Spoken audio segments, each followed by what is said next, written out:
Musique, bière, buffet, ça ne se remarque pas tout de suite, mais ce soir, 300 ingénieurs passent un entretien d'embauche.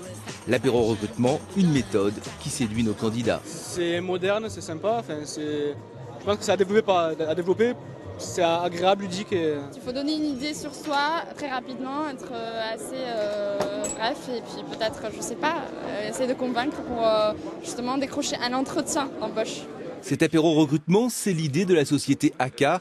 Dans ses bureaux, on conçoit des systèmes haute technologie pour notamment Airbus ou Alstom.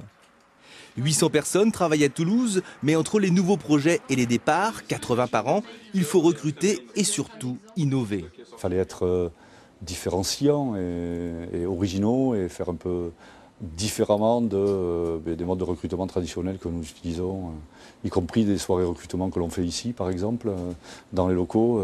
On a essayé et on se rendait bien compte qu'il y avait de moins en moins de monde. Visiblement, les candidats sont au rendez-vous. Une demi-heure d'attente dans le froid. Mais dans la file, un ingénieur qui souhaite garder l'anonymat dénonce les pratiques des sous-traitants. Aujourd'hui, l'ingénieur est dans une société de service, un ingénieur Kleenex, c'est-à-dire qu'on le prend et dès lors qu'on n'a plus besoin de lui, on le jette. Et surtout, on va faire en sorte qu'il ait des conditions salariales les plus basses possibles, des salaires très très bas, très peu d'augmentation. Donc c'est peut-être pas innocent s'il y a 180 embauches et qu'il y a beaucoup de turnover, de renouvellement de personnel dans ce type de société. Vous avez été diplômé? Vous recherchez un stage? CV à l'entrée du bar, ensuite premier tri avec le service DRH et enfin le vrai entretien. Au final, c'est le parcours habituel de recrutement. On ne peut pas vraiment se lâcher, il faut être un peu professionnel, être un peu propre sur soi, on ne peut pas non plus utiliser toutes les tickets de consommation.